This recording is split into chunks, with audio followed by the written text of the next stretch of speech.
Delhi high court judge Yashwant Varma ఇంట్లో నగదు వ్యవహారానికి సంబంధించిన అప్డేట్ ఇది. జస్టిస్ వర్మ నివాసాన్ని దర్యాప్తు కమిటీ పరిశీలించింది. దర్యాప్తు కమిటీలో ఢిల్లీ చీఫ్ జస్టిస్తో పాటు Karnataka, Punjab, Haryana high court chief justice సభ్యులుగా ఉన్నారు. అలహాబాద్ హైకోర్టులో లాయర్లు విధులు బహిష్కరించారు.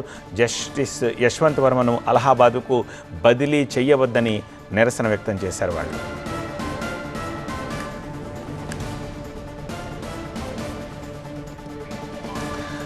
యశ్వంత్ వర్మ నివాసంలో కోట్ల రూపాయల నగదు దొరికిన వ్యవహారంలో సుప్రీంకోర్టు నియమించిన కమిటీ దర్యాప్తును వేగవంతం చేసింది. జస్టిస్ వర్మ నివాసాన్ని త్రిసభ్య కమిటీ పరిశీలించింది. అగ్ని ప్రమాదం జరిగి నోట్ల కట్టలు కాలిపోయిన స్టోర్ రూమ్ను పరిశీలించారు. ఈ కమిటీలో ఢిల్లీ హైకోర్టు చీఫ్ జస్టిస్తో పాటు Karnataka high court chief justice, Punjab, Haryana chief justice సభ్యులుగా ఉన్నారు. మరోవైపు ఢిల్లీ నుంచి జస్టిస్ యశ్వంత్ వర్మను అలహాబాద్కు బదిలీ చేయడాన్ని వ్యతిరేకిస్తూ బార్ అసోసియేషన్ ఆందోళన చేపట్టింది. అలహాబాద్ హైకోర్టులో లాయర్లు విధులను బహిష్కరించారు. అవినీతి ఆరోపణలు ఎదుర్కొంటున్న వ్యక్తిని ఇక్కడికి బదిలీ చేస్తే న్యాయ వ్యవస్థపై ప్రజలకు నమ్మకం పోతుందని లాయర్లు ఆరోపించారు.